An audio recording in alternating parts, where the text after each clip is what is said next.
Good morning, all of you. In today's lecture, we will discuss about the Heisenberg uncertainty principle.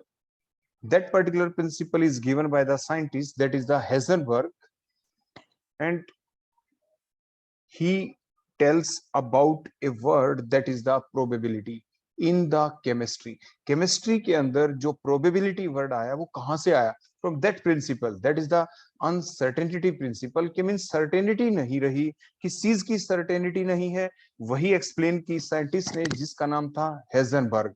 अब देखो uncertainty किस चीज की नहीं, आप ध्यान से देखें जो डायग्राम अभी हमने यहाँ पे शो किया, बीच में central part that is the nucleus. देखो बेटा ये सेंट्रल पार्ट क्या है यहाँ पे, that is the nucleus, and outside the nucleus there is the probability of the finding of the electron. So where the electron is present, तो देखो ये डॉट डॉट से हमने शो कर रखा, means where the probability of finding the electron is more, where the probability is the finding the electron is less, that is shown by the electron density. Where the dots density is more means the probability of finding the electron is more in that particular area. Where the concentration of the dot is less means the area where the probability of finding the electron is less. So what the Heisenberg explained in their principle, that is the uncertainty principle, it states it is not possible to determine exactly the position and the momentum of a moving microscopic particle at the same time. ये जो applicable है principal, ये applicable किसके ऊपर होगा? That is applicable on the microscopic particles, not on the macroscopic bodies, not on the macroscopic particles. और जो microscopic जो पार्टिकल्स होते हैं उसकी आप पोजीशन या मोमेंटम को आप देखें तो मोमेंटम का रिलेशन क्या होता है? P is equal to m v. P is equal to m v. तो v is the velocity, means position और वेलोसिटी को साइमल्टेनियसली आप डिटरमाइन नहीं कर सकते अगर वो पार्टिकल कैसा है, microscopic particle like protons, neutron, electrons. अगर वो माइक्रोस्कोपिक पार्टिकल है तो आप उसकी पोजीशन बताएंगे तो उसकी वेलोसिटी के बारे में नहीं बता पाएंगे. अगर आप उसकी वेलोसिटी की इंफॉर्मेशन दे रहे हैं तो आप उसकी पोजीशन के बारे में नहीं बता पाएंगे कि what is the position of that microscopic particle at the same time. Means eight the same time, उसी वक्त आप नहीं बता सकते कि वो माइक्रोस्कोपिक पार्टिकल यहाँ पे था इस पर्टिकुलर जगह पे और यहाँ पे था, ये इसकी पोजीशन और ये इसकी स्पीड है, आप बता ही नहीं सकते. लेकिन मैक्रोस्कोपिक पार्टिकल्स के बारे में आप ऐसा बता सकते हैं. अभी हम डायग्राम के थ्रू आपको समझाए भी गए कि वो किस टाइप से. मैथमेटिकल फार्मूला है इसका कि delta x multiplied by delta p means the uncertainty in the position multiplied by the uncertainty in the momentum is always nearly equal to h upon 4 pi. So that is the mathematical relation which is given by the scientist Heisenberg about their principle, that is the uncertainty principle, where delta x is the uncertainty in the position while the delta p is equal to the uncertainty in the momentum. So the above relation can further be written as delta x multiplied by the delta p, because the p is equal to mv, so the delta p is equal to m delta v. So the delta x dot m delta v is nearly equal to h upon 4 pi, where delta v is equal to uncertainty in the velocity. So delta x dot delta v is also nearly equal to h upon 4 pi m. Means the जो multiplication जो product है delta x और delta we का, वो किसके equal होता है? h upon 4 पाई m. आपके जो ऑब्जेक्टिव में क्वेश्चन आते हैं उसमें बेटा ऐसे ही पूछ सकते हैं कि delta x dot delta P, mean जो प्रोडक्ट है डेल्टा एक्स की और डेल्टा पी की वो किसके इक्वल होती है, तो आप किस पे टिक करेंगे? h अपॉन 4 पाई. अगर आपसे ये पूछा जाए डेल्टा एक्स और डेल्टा वी की देखो जो ये प्रोडक्ट होती है ये किसके इक्वल होती है, तो आप उसको टिक करेंगे h अपॉन 4 पाई एम के ऊपर आप टिक करेंगे. तो इन चीजों का आप जरूर ध्यान रखें कि पूछा क्या गया है आपसे. उसके बाद जो अब वो जो हमारी इक्वेशन बनी हेजनबर्ग अनसर्टेनिटी के बारे में, तो उसमें हम क्या और भी कह सकते हैं कि the uncertainty in the position of a moving microscopic body is always inversely proportional to its uncertainty in the momentum. क्योंकि जो आपकी डेल्टा एक्स था, देखो बेटा अगर हम इसको नीचे लेके जाएंगे प्रोपोर्शनलिटी के साइन को लगा के, क्योंकि H is a constant, 4 pi is a constant, तो यहाँ पे delta x multiplied by delta P था. अगर आप इसको लेके जाएंगे तो देखो रिवर्स में आ जाएगा. यहाँ पे देखो इस स्टेप से, means delta x is inversely proportional to बेटा क्या है? Delta p. Means uncertainty in the position की वैल्यू अगर ज्यादा है तो अनसर्टेनिटी इन मोमेंटम की वैल्यू क्या होगी? कम होगी. So that is the meaning of that particular relation. अब फर्दर देखें कि जो हमारी जो डेली लाइफ है, क्या ये हेजनबर्ग अनसर्टेनिटी प्रिंसिपल हमारी डेली लाइफ के ऊपर एप्लीकेबल है? तो आप क्या कहेंगे? जैसे कि हमने अभी डेफिनेशन में देखा था कि it states that it is not possible to determine exactly about the position and the momentum of the microscopic particle at the same time. तो माइक्रोस्कोपिक पार्टिकल के ऊपर ये प्रिंसिपल एप्लीकेबल है कि हमारी डेली लाइफ के अंदर जो हम हैं, हमारी बॉडी हो गई, कार, बस, ट्रक जो भी चलते हैं, all are the macroscopic particles. तो आंसर क्या हुआ? No, this principle has no importance in our daily life. Daily life के अंदर इसकी कोई इंपॉर्टेंस नहीं है। फर्दर आप देखें, because our life is always involve with the macroscopic bodies, जो हमारे इन्वायरमेंट है उसके अंदर हम जिससे डील करते हैं वो सारी की सारी मैक्रोस्कोपिक बॉडीज होती हैं। So this principle is applicable only for the microscopic bodies and not for the macroscopic bodies। अब बड़े ध्यान से देखना बेटा, देखो जो डायग्राम मैंने दिखाया आपको दिख रहा है ना, यहाँ पे मींस यहाँ पे हमने देखो इंडिकेटर लगाया, देखो दूसरा देखो यहाँ पे पुलिसमैन आपको दिख रहा है, देखो ये पुलिसमैन और इसके सामने इंडिकेटर है। जितने भी व्हीकल्स आते हैं, आपने अभी सभी रोड के ऊपर देखा भी है कि जो फास्ट स्पीड का जो पुलिस चलान करती है वो कैसे करती है। पुलिस ये पता लगा लेती है एट पार्टिकुलर स्पॉट, देखो इस पोजीशन के ऊपर वो कार इस स्पीड पे थी और इस पोजीशन के ऊपर थी, देखो यहाँ पे थी लोकेशन फिक्स कि इस पोजीशन के ऊपर और इस स्पीड से थी। तो पोजीशन का भी पता लगा लिया, वेलोसिटी का भी पता लगा लिया, एट द सेम टाइम पता लगा लिया, लेकिन किन का? इन मैक्रोस्कोपिक बॉडीज का। तो जो मैक्रोस्कोपिक बॉडी होती है हमारी कार, बस, ट्रक, जो भी चीजें हैं, because they are the macroscopic bodies, इनकी पोजीशन और इनकी मोमेंटम, इनकी वेलोसिटी के बारे में हम simultaneously at the same time पता लगा सकते हैं। तो मींस जो हेजनबर्ग अनसर्टेनिटी प्रिंसिपल है वो डेली लाइफ के ऊपर एप्लीकेबल नहीं होता, because it deals with the macroscopic bodies, और मैक्रोस्कोपिक बॉडीज की पोजीशन और मोमेंटम के बारे में एट द सेम टाइम हम डिटरमाइन कर सकते हैं कि what is the position of the macroscopic body and what is the velocity at that particular time eight the same time. तो उसका हम पता लगा सकते हैं। और इसका जो मेन ब्यूटीफुल एग्जांपल है वो आप सभी अपने इन्वायरमेंट में देखते हैं। पुलिसमैन को आप देखते हैं कि जितने भी व्हीकल पास होते हैं, जिनका चालान कटता है एकदम, कि नहीं तो कोई भी पर्सन आके कह देगा कि सर हमारी तो ये जो स्पीड थी इतनी थी ही नहीं, हम तो उस वक्त वहां पे नहीं थे, लेकिन सब कुछ उस कैमरे के अंदर देखो रिकॉर्ड हो जाता with the speed at a particular spot, what is the speed, तो सब कुछ रिकॉर्ड हो जाता है। इसके बाद बेटा नेक्स्ट आता है कि show that the Heisenberg uncertainty principle give the definition of the probability in the chemistry। Chemistry के अंदर जो ये शब्द आया है प्रोबेबिलिटी शब्द, ये कहां से आया, किस प्रिंसिपल ने दिया? तो आंसर होगा हेजनबर्ग अनसर्टेनिटी प्रिंसिपल के द्वारा ही केमिस्ट्री के अंदर प्रोबेबिलिटी जो वर्ड है ये डिस्कवर हुआ था।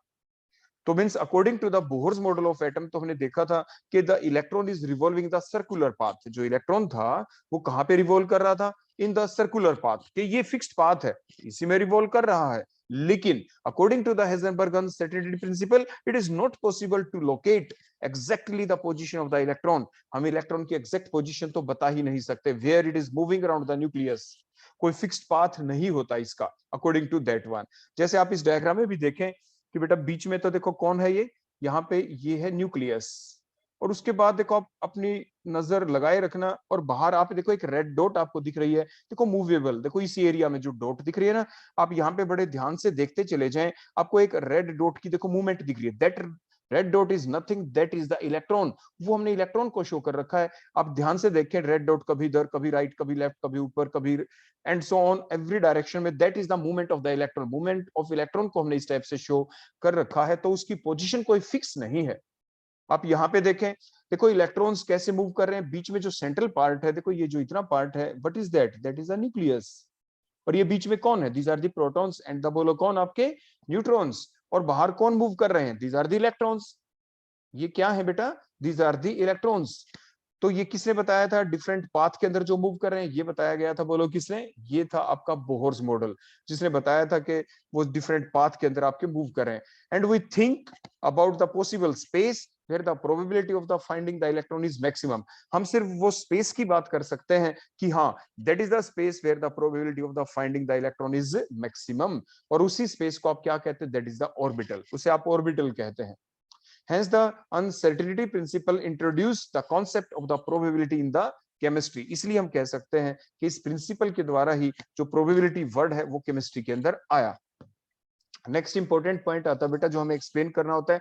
हम सभी ये जानते भी हैं कि इलेक्ट्रॉन न्यूक्लियस में एग्जिस्ट नहीं कर सकता। वो रहता न्यूक्लियस के बाहर ही है।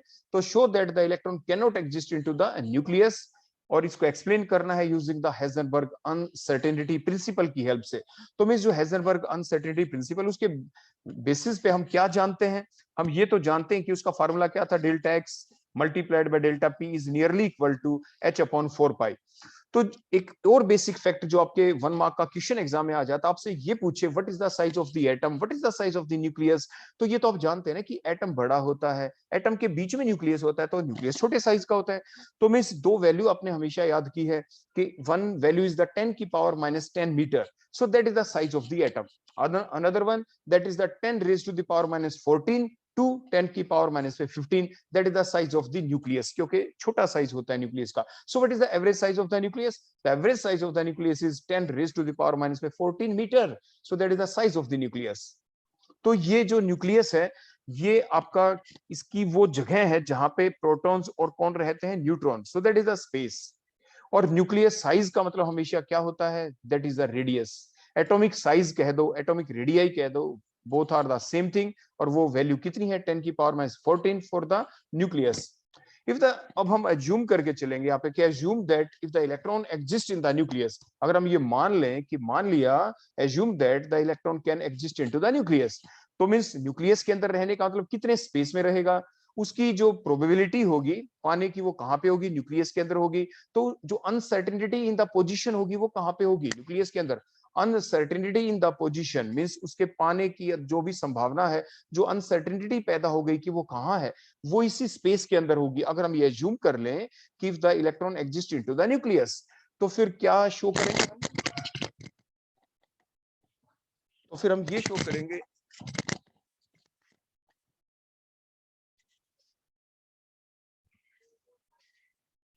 जो मैक्सिमम अनसर्टेनिटी इन पोजीशन होगी, that is the 10 raise to the power minus 14 metre.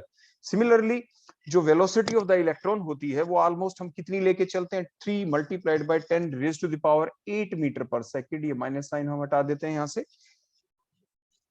Now let us calculate the minimum uncertainty in the velocity by using the Heisenberg uncertainty principle। देखो फार्मूला आप जानते हैं, delta x dot m delta v is nearly equal to h upon 4 pi. सारी values आप put कर दें, हम निकालेंगे यहाँ से डेल्टा वी की वैल्यू।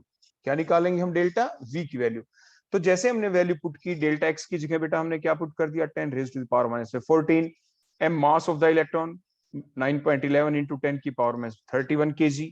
डेल्टा वी हम कैलकुलेट करेंगे ही, or nearly equal to h, that is the Planck's constant, 6.62 multiplied by 10 की power minus में 34 divided by 4 pi।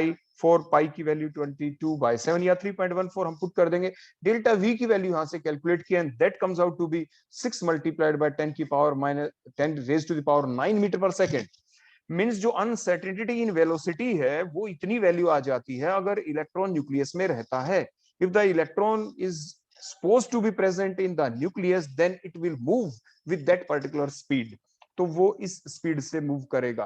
तो अनसर्टेनिटी इन वेलोसिटी इतनी होगी। क्या ये पॉसिबल है? No. The maximum velocity of any of the thing is the velocity of the light, और वो वैल्यू कितनी होती है, that is the 3 multiplied by 10 की पावर 8 मीटर पर सेकेंड। इससे ज्यादा स्पीड तो हो ही नहीं सकती। लेकिन अगर इलेक्ट्रॉन रहेगा न्यूक्लियस में तो 6 मल्टीप्लाइड बाय 10 की पावर 9 मीटर पर सेकंड से की रफ्तार से भागेगा। It means that value is not possible. What it means, our assumption is wrong, means the electron cannot exist into the nucleus। so means this is not possible, our assumption is wrong, because the velocity can never be greater than the velocity of the light, hence the electron cannot exist into the nucleus। और इस type से हम इस बात को prove कर देते हैं। तो शुरू में तो हमने क्या किया था, हमने सबसे पहले प्रूव किया था, हमने सबसे पहले सपोज किया था। यहाँ पे बोलो हमने क्या किया था बेटा, सबसे पहले कि suppose the electron can exist into the nucleus. तभी तो हमने डेल्टा एक्स की वैल्यू कितनी एज्यूम की थी, 10 की पावर माइनस में 14 मीटर। क्लियर हो गया? तो इस टाइप से हमने ये हेजनबर्ग अनसर्टेनिटी प्रिंसिपल की हेल्प से ये प्रूव कर दिया कि electron can not exist into the nucleus. Next एक बड़ा अच्छा न्यूमेरिकल है ये, कि calculate the uncertainty in the momentum of a particle whose delta x value is so much. तो हम क्या करेंगे, हम फार्मूला जानते हैं कि delta x dot delta p is nearly equal to h upon 4 pi. हमें डेल्टा पी निकालना है, तो delta p is equal to h upon 4 pi delta x. Now put all these values, the value of h that is the Planck's constant is 62 multiplied by 10 raise to the power minus में 34। देखो बेटा ये values आप है ना correct कर लें, यहाँ पे क्या आएगा 6.62 multiplied by 10 raise to power minus 34 joule second, और नेक्स्ट वैल्यू क्या गिवन है वो 6.62 मल्टीप्लाइड बाय 10 की पावर माइनस में 32 रेज टू द पावर में आप कर देंगे यहाँ पे, और 4 पाई 4 मल्टीप्लाइड बाय 3.14। आप इनको सबको कैलकुलेट करेंगे और आपका आंसर आ जाएगा 8 multiplied by 10 raise to the power 4 kg metre per second. तो इस टाइप से that will be the answer. So that is about the Heisenberg uncertainty principle. Next question और लेते हैं आपका। If the position of the electron is measured with the accuracy of plus 0.002 nanometer, calculate the uncertainty in the momentum of the electron. Suppose the momentum of the electron is h upon 4 pi m multiplied by 0.05 nanometer. Is there any problem in defining this value? तो देखो हम कैसे calculate करेंगे। हम ये जानते हैं कि delta x multiplied by delta p nearly equal to किसके होता है h upon 4 पाई। क्लियर हो गया इतना। उसके बाद डेल्टा p किसके इक्वल होगा h upon 4 pi delta x। उसके बाद जो h की वैल्यू क्या है 6.62 मल्टीप्लाइड बाय 10 की पावर 34। डेल्टा x की वैल्यू क्या होगी 2 मल्टीप्लाइड बाय 10 की पावर माइनस में 12 multiplied by 4 multiplied by value of pi that is the 3.14। फिर आप ये सोचेंगे कि ये जो वैल्यू है 2 मल्टीप्लाइड बाय 10 की पावर माइनस 12 ये आई कहां से। ये ऐसे आई कि जो अनसर्टेनिटी है, देखो ये वैल्यू देखो ये दे रखी है यहाँ पे। If the position of the electron uncertainty बोलो कितनी दे रखी है यहाँ पे 0 पॉइंट, देखो ये रही 0.002 दैट इज द नैनोमीटर। ये नैनोमीटर में है ये वैल्यू यहाँ पे डेल्टा एक्स की। जब इसको आप कैलकुलेट करेंगे तो 2 डिवाइडेड बाय बेटा कितना हो जाएगा 10 की पावर, देखो ये 1000 मल्टीप्लाइड बाय नैनोमीटर को मीटर में कन्वर्ट करें 10 की पावर माइनस 9। अब ये ऊपर चला जाएगा तो 2 मल्टीप्लाइड बाय 10 की पावर माइनस में 12 मीटर। क्लियर हो गया बेटा। तो ये हमने सिर्फ कन्वर्जन किया है, नैनोमीटर को किस में कन्वर्ट किया मीटर के अंदर, और ये वैल्यू फिर हमने यहाँ पे पुट कर दी। ठीक हो गया।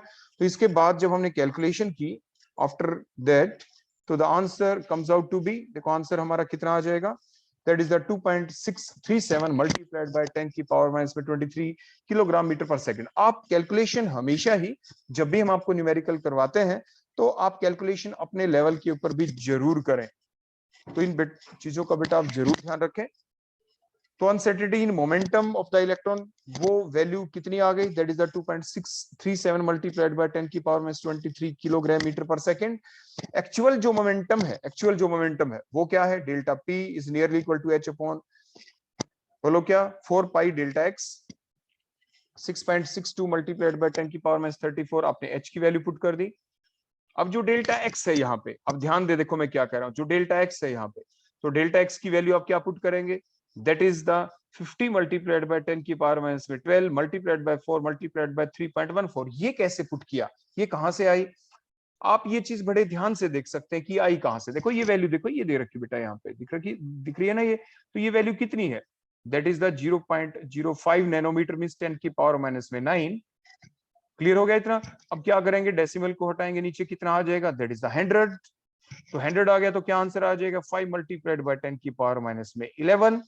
अब इसको 10 से मल्टीप्लाई कर दें 10 से ही डिवाइड कर दें तो कितना आ जाएगा that is the 50 multiplied by 10 की पावर माइनस में 12। क्लियर हो गया। तो यही वैल्यू हमने यहाँ पे लिखी है 50 मल्टीप्लाइड बाय 10 की पावर माइनस में 12। और फिर जो आपका आंसर आता है वो कितना आ गया 1.055 मल्टीप्लाइड बाय 10 की पावर माइनस में 24 किलोग्राम मीटर पर सेकंड। तो सिंस जैसे कि आपने देखा the magnitude of the actual momentum is smaller, देखो ये वैल्यू छोटी है, देखो ये वैल्यू आपकी स्मॉलर है और ये वैल्यू आपकी बड़ी है। Since the magnitude of the actual momentum is smaller than the uncertainty so that value can not be defined. इस वैल्यू को हम डिफाइन कर ही नहीं सकते। मींस जो अनसर्टेनिटी होती है उसकी वैल्यू तो एक्चुअल वैल्यू से हमेशा कम होनी चाहिए, लेकिन यहाँ पे हमने क्या देखा जो मैग्नीट्यूड है जो वैल्यू है एक्चुअल मोमेंटम की वो ही अनसर्टेनिटी वाली वैल्यू से क्या है दैट इज लेस। देखो ये वैल्यू आपकी लेस आई, ऐसा तो हो ही नहीं सकता ना, वैल्यू बड़ी होती है, उस वैल्यू के अंदर कुछ चेंज आ गया। For example my weight is for example 75 kg। अब मेरे वेट में जब हमने तोला जाके वे किया वेइंग मशीन पे तो मेरा वेट कितना आएगा, हम कह देंगे 75 76 आ गया 77 या 73 आ गया 72। सो जो चेंज आया दैट कॉल्ड द अनसर्टेनिटी, वो इतना चेंज है। तो वो जो चेंज है वो तो स्लाइट ही होगा ना। वो तो जो मेरा मेन वेट है उससे बड़ा तो हो नहीं सकता। वही हमने यहाँ पे बताया कि जो एक्चुअल मोमेंटम है, जब उसकी वैल्यू यहाँ पे 1.055 मल्टीप्लाइड बाय 10⁻24 है, तो जो अनसर्टेनिटी इन मोमेंटम है, जो चेंज हो सकता है इस वैल्यू से थोड़ा बड़ा थोड़ा सा छोटा, वो कितना हो सकता है? Slight change. वो जो चेंज है वो तो चेंज की वैल्यू लिखनी है ना बेटा। जैसे मेरा वेट 75 था, मशीन दिखा रही है कोई 77, तो what is the change? 2 kg का चेंज। या नीचे की तरफ दिखा रहा है 75 है मेरा, 73 दिखा रहा है, तो भी 2 kg का चेंज, तो value is 2। So that is very small value. Similarly here, तो ये डेल्टा पी की जो वैल्यू है ये तो बड़ी आ गई अनसर्टेनिटी इन मोमेंटम की, that is not possible, so that value can not be defined. So thank you. That all about that particular principle, very important principle, which create a new term into the chemistry, that is the probability term. Probability जो term है chemistry के अंदर आई, वो किस वजह से आई? इसी principle की वजह से, जिसका नाम था uncertainty principle, जिसने uncertainty word को केमिस्ट्री के अंदर ला दिया कि इलेक्ट्रॉन की पोजीशन कोई फिक्स नहीं है, उसकी पोजीशन में अनसर्टेनिटी आ गई, where that particular electron is present. तो the electron where their density is maximum, where the probability of the finding the electron is maximum, उसी स्पेस को आगे आप जाके पढ़ेंगे, उसे आप ऑर्बिटल कह देंगे। सो ओके बेटा, thank you. That all about today's lecture. Thank you.